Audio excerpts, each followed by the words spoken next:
And finally, new rule. Some conservative somewhere has to explain to me why they think Barack Obama doesn't love America. Because every time I hear him talk about America, my reaction is, get a room. He says things like, in no other country on earth is my story even possible, and America remains the one indispensable nation. And yet, 69% of Republicans say he doesn't love our country, and only 11% say he loves it the right way. But what is the right way? How much should we love our country, and how often? What if we want to love it, but it's tired and had a long day? And most importantly, should we love it from behind, or is that demeaning?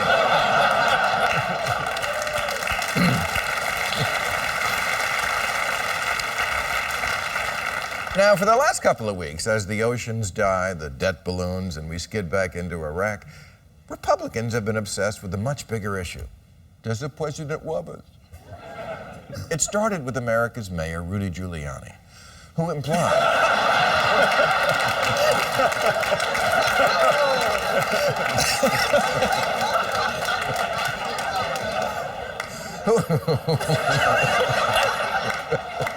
It does kind of look like him. Rudy Giuliani, who implied that if you criticize America in any way, it means you don't love her. But that's not how grown-ups think about a country. It's the way 13-year-old girls think about One Direction. Obama loves America. It just doesn't make him do this. Because he's an adult and he knows the difference between his country and his mommy. Liberals love America plenty. They just think Paris is a more interesting vacation spot than Branson.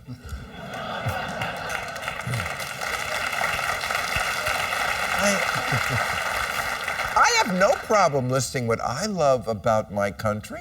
For one, we aren't ruled by a hereditary monarchy. The Bushes and Clintons take turns.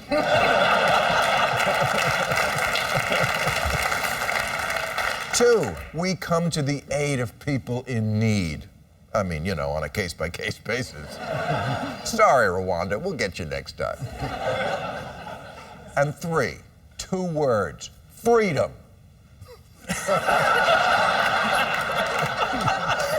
Face it, we complain, but if you had a choice of any country to be born in for the last 200 years, you'd choose, well, Canada. But after that, totally the U.S. of A.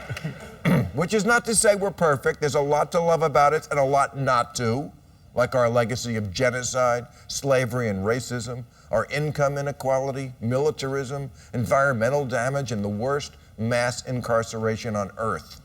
We lead the world in obesity and use 19% of the world's energy just getting up the stairs.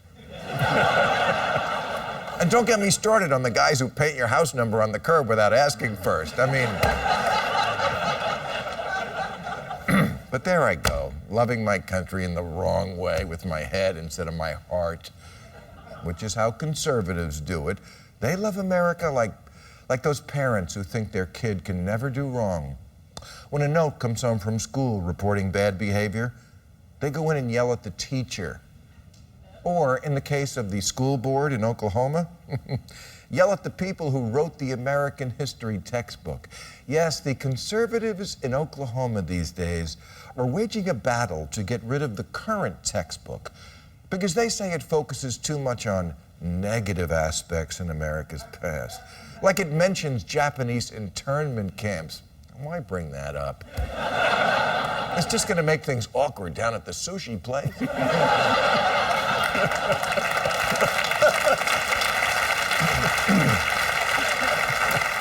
know, when it comes to American conservatives, they're a little like blackout drinkers. They remember all the good stuff about the night before, the laughs, the winning at beer pong, but no recollection of the bad. The pissing in the lobby fountain, groping co-workers, wiping out the Indians.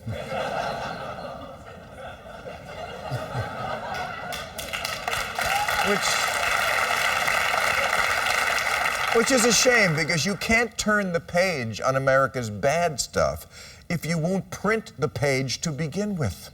if you won't acknowledge that many of the good things America has done are actually reversals of bad things America did. I think it's great that we gave the Indians the casino business in America.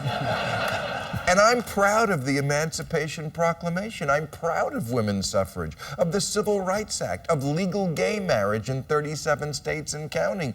But all of that wouldn't have been necessary if we hadn't been dicks in the first place.